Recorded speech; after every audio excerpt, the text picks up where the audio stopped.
You'll hear a number of different recordings and you will have to answer questions based on what you hear. There will be time for you to read the instructions and questions, and you will have a chance to check your work. All the recordings will be played once only.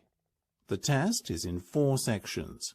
At the end of the test, you will be given 10 minutes to transfer your answers to the answer sheet. Now turn to Section 1. Section 1. You will hear part of a telephone conversation between a job seeker and a recruitment agent. First, you have some time to look at questions 1 to 6.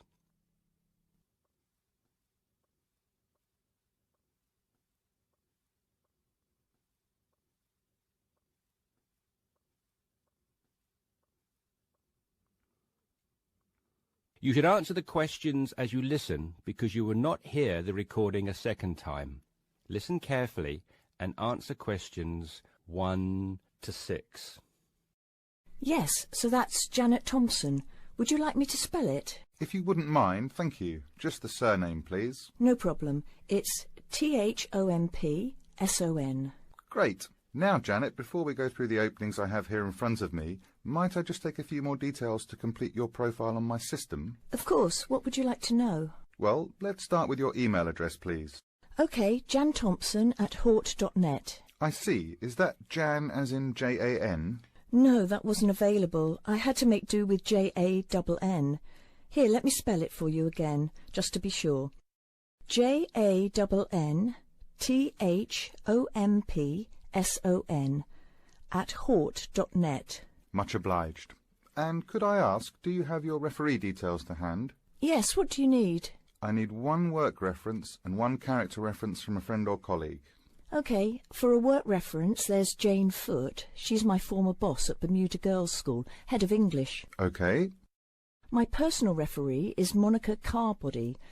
Mon and I have been best friends since we met in Bermuda in 1991, when she was deputy head of English under Mrs. Foote. Perfect. And you mentioned, of course, that you're an English teacher, but are there any additional subjects you're qualified to teach? Yes, I have a diploma in special needs, and I can also do history to GCSE level. Very good. Before listening to the rest of the conversation, you have some time to look at questions 7 to 10.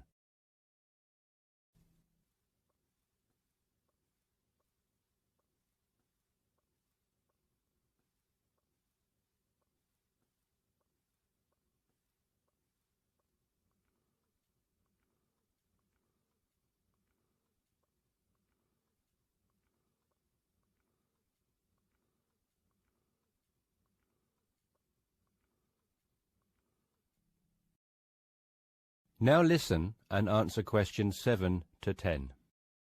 Do you think I stand a good chance of finding something? Oh, better than good. In fact, we have some positions we can offer you today. You see, it's not so difficult to find a temporary role. Tell you the truth, there are plenty of them around, but getting a permanent position will prove a little more trying, though. Would you be prepared to take up a position short-term? Of course, anything that pays. Excellent. Well, there are 3 positions that I can offer you right now. The first is a teacher of English in LaSalle School. I'm sure you know it, right in the city centre. Yes, near where I live, actually. Even better. Well, it's a 6-month contract, and the very attractive thing about this role is that the head of English at LaSalle will, if she's satisfied with your performance after 6 months, offer to make you a permanent member of staff. Wow, that's food for thought. It certainly is, bearing in mind what I said before about how hard it is to find a permanent role. The second position I have to offer you is in a school near Chelsea. It's called the Chelsea Free School. Are you familiar? I can't say that I've heard of it. Well, this contract is for 1 year, which is a lot better, looking at it from a short-term job security perspective, than the first role I mentioned.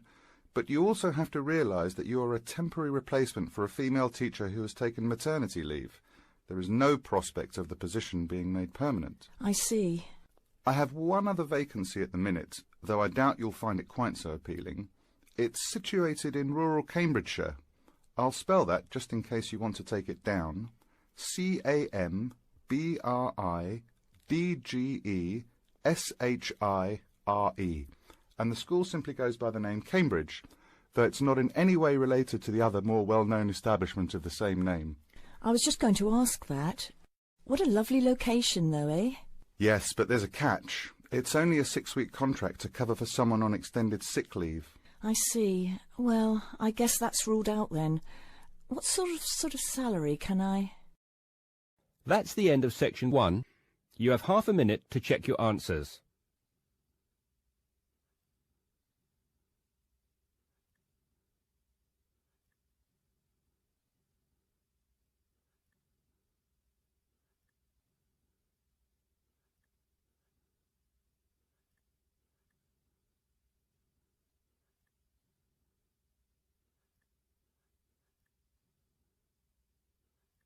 Now turn to section 2.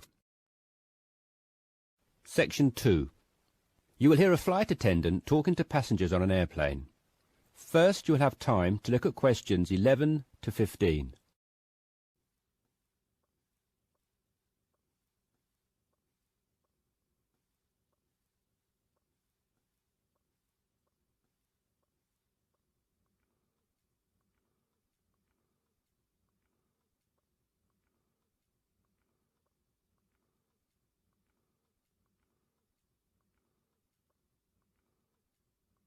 Now listen carefully and answer questions 11 to 15. Good morning, everyone. I hope you all slept soundly overnight. I'm pleased to confirm that our flight is running on schedule and we expect to arrive in Christchurch at 8 a.m. local time. That's about 50 minutes from now.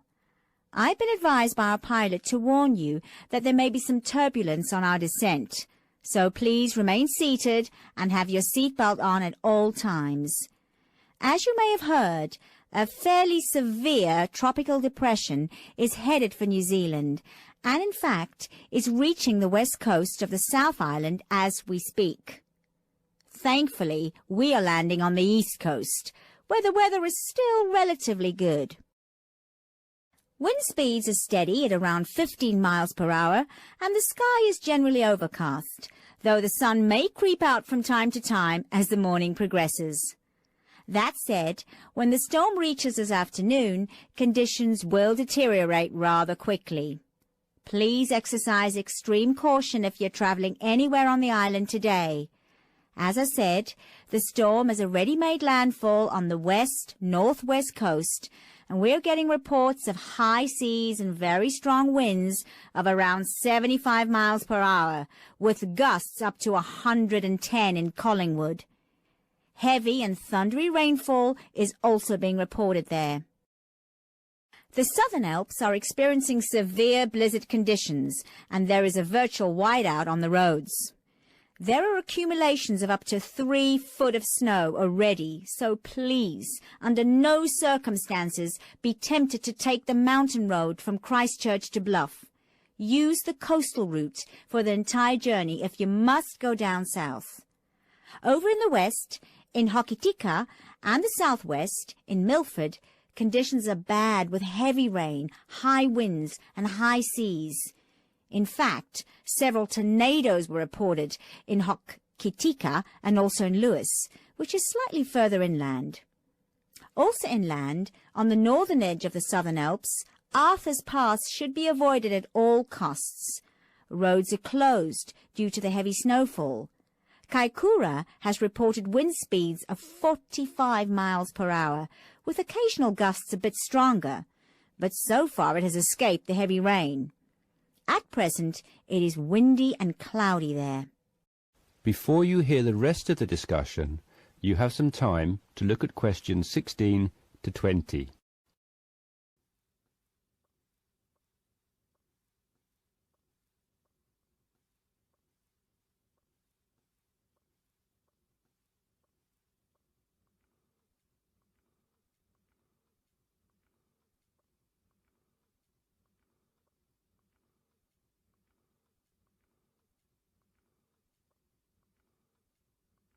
Now listen and answer questions 16 to 20. Hello again, ladies and gentlemen. We should be landing in approximately 10 minutes' time. Just an update for you on the weather conditions in and around Christchurch. We expect the storm to reach us by approximately 1 p.m.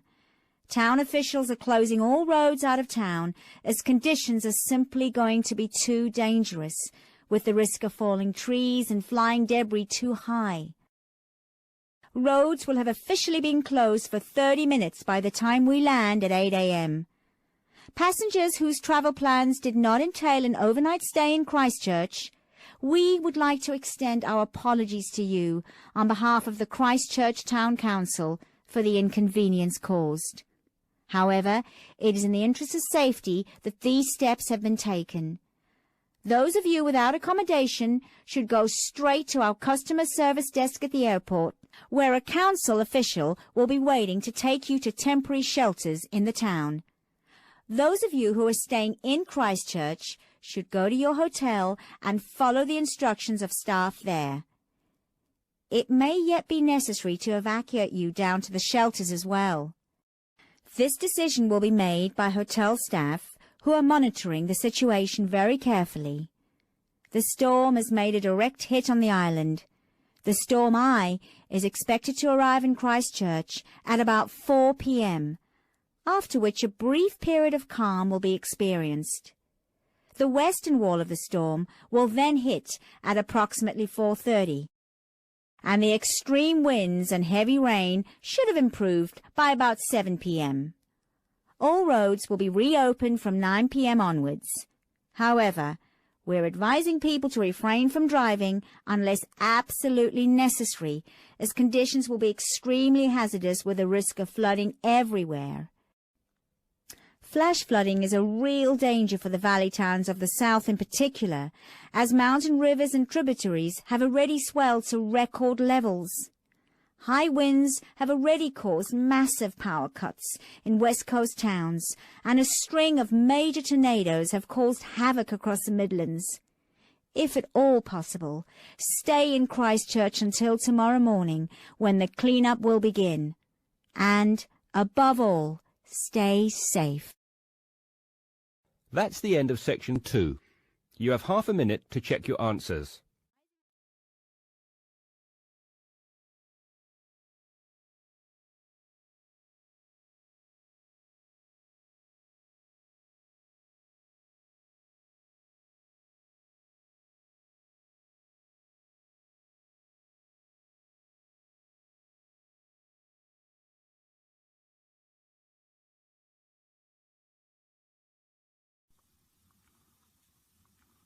Now turn to section 3.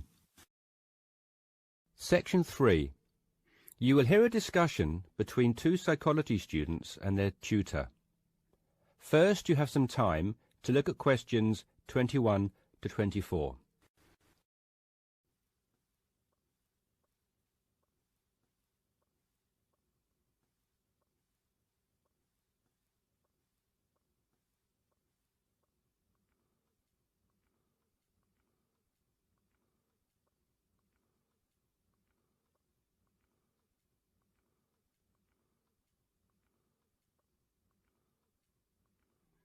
Now listen carefully and answer questions 21 to 24.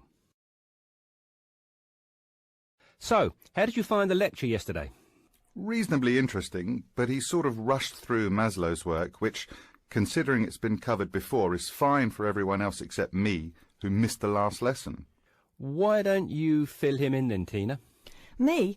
Oh, OK. Well, basically, it's simple enough. We all have certain needs, and what Maslow did was group them into categories.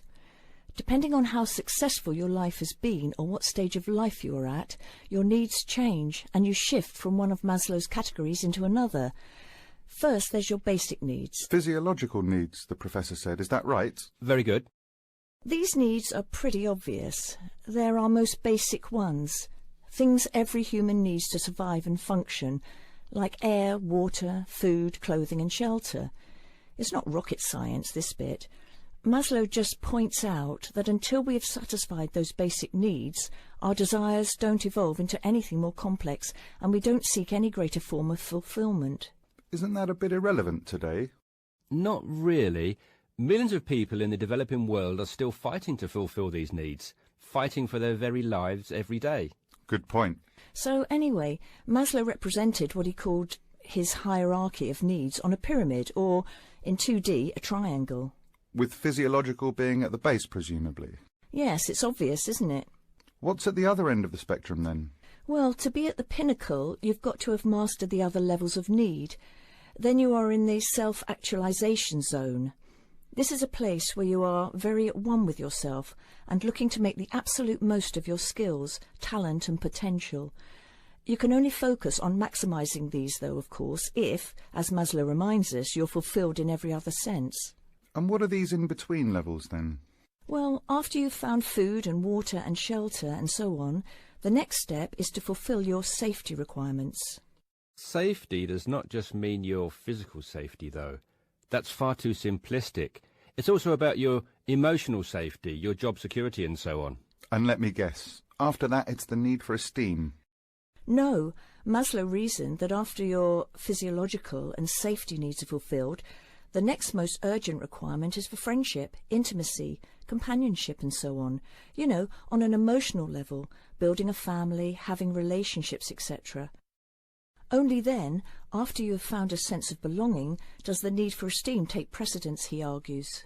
Presumably that's the need to feel accepted and valued. Yes, but more on that later. Do you feel more comfortable now? Yes. Thank you both. Before you hear the rest of the discussion, you have some time to look at questions 25 to 30.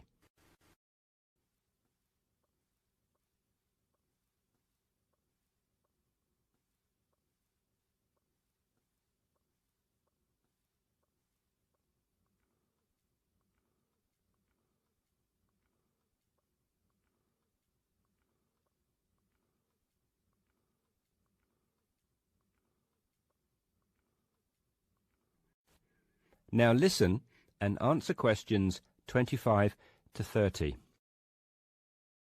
OK, now that you are both familiar with Maslow's hierarchy of needs, let's look at a few cases in point. Case 1. Crime boss in the slums of Mumbai. What do you think? Surely very low. Physiological, I'd have said. But he has food and shelter. A shed is hardly shelter. And how is living from hand to mouth every day adequate from a nutritional perspective? Oh, of course. You're right if you look at it objectively. But remember that human psychology is far more complicated than that.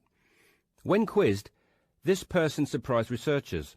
First of all, he regarded his shed as adequate shelter and was completely content there. Secondly, he genuinely felt satisfied with his level of food intake. Thirdly, being the crime boss of the slums, he felt very safe, arguing that no one would ever touch him. He had no self-esteem issues either, since he had the respect of his fellow slum dwellers. It may have been fear, but he perceived it as respect. That is all that matters, and was quite content with who he was. I see. So it's not just about the reality of your situation, but also how you perceive that reality. Exactly. Most people would be very low on the hierarchy in his position, feeling like they wanted and needed much more. He did not. Now, what about case 2? A multi-millionaire rock star. Well, you'd naturally assume he's fulfilled his physiological and safety needs, but when you read on through his profile, look here, he's plagued by paranoia and thinks someone is trying to kill him. On that basis, given his state of mind, he must believe that his safety is compromised. So safety must be his primary concern. Very good. And look here at case 3, a property magnate. Having suffered badly during the recession, his portfolio of properties is in danger of being repossessed.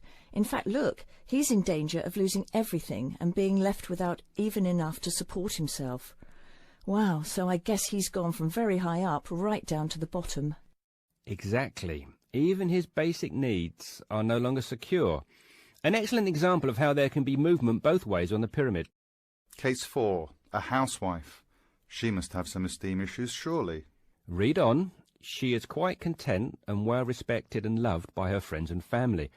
What's more, being a housewife is all she ever wanted to do, and she has excelled at the task. Therefore, forget esteem. This lady has maximised her potential in her eyes. She's right at the top. And case 5? A very sad case. It is what it is. There are always innocent victims of war, and he was left with nothing, not even a home over his head. Every day is a struggle to survive. How sad. And last but not least, case 6. Another rock star, though a different story. He says the only thing he craves is friendship. He has everything, but is awfully lonely. I think it's obvious where he is on Maslow's hierarchy. Indeed. That's the end of section 3.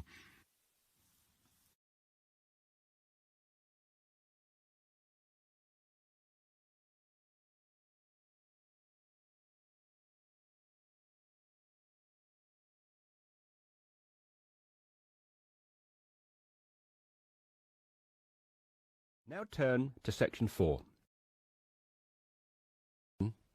Section 4. You will hear part of a talk about what happened at the Fukushima power plant after the March 2011 earthquake. First, you have some time to look at questions 31 to 36.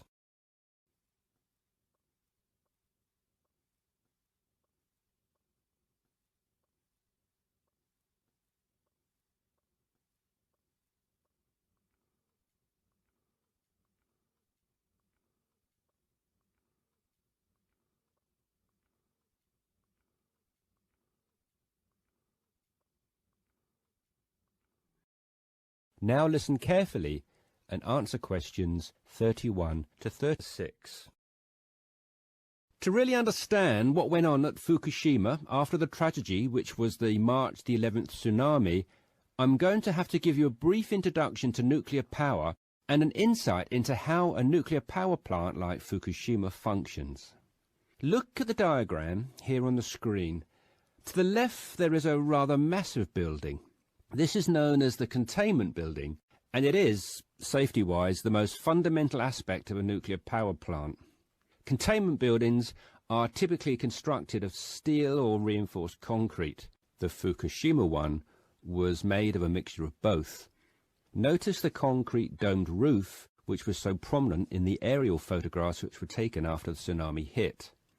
The containment building is, of course, always completely airtight to prevent leakage of radioactive material in the event of a malfunction or failure of plant systems. It should also be natural disaster proof, and Fukushima's was, given the regularity with which they occur in Japan, able to withstand huge magnitude earthquakes. It also withstood the giant tsunami which struck. The containment building itself, therefore, did its job, but more on this later. The containment building houses the reactor core, which is where all the nuclear reactions take place. You will also notice the 4 cooling rods. These rods can be raised and lowered as required to control reaction speed and soak up neutrons. Now, if you look to the right-hand side of the containment building, you'll notice the coolant system, which basically regulates the temperature of the core and prevents it from overheating. You have hot water from the coolant system flowing into the heat exchanger and cold water flowing back into the containment building. This hot water is then transferred through the feed pumps into the turbine hall, where it is harnessed to drive the turbines and generate electricity. But before the energy can be distributed into the national grid, it must be sent through a new conductor. And this is the function of the missing piece of the puzzle, the transformer. The transformer allows electricity to be conducted from the turbines into the national grid.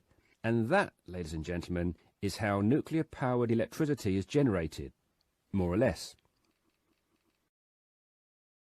Before you hear the rest of the talk, you have some time to look at questions 37 to 40.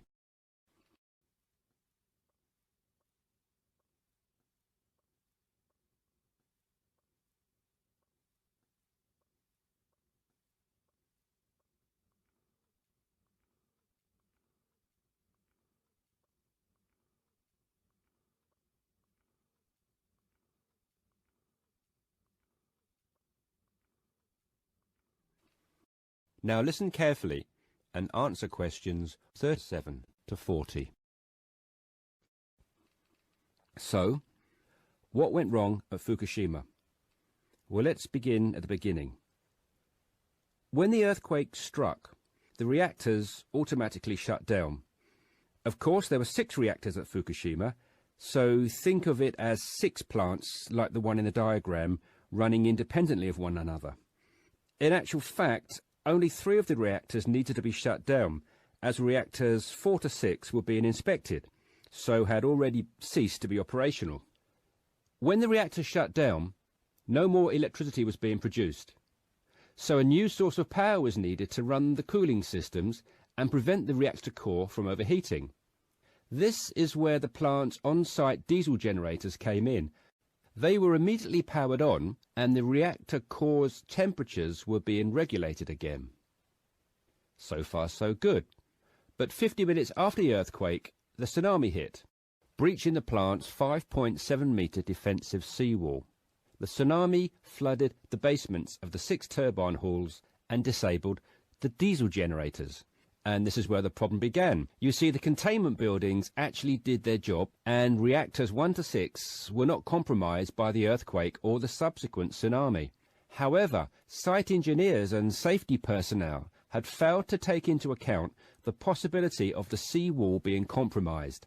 Once this happened, and the turbine halls flooded, the diesel generators were useless. It was going to be a race to get the coolant systems up and running again in time to stop meltdown or fallout from occurring.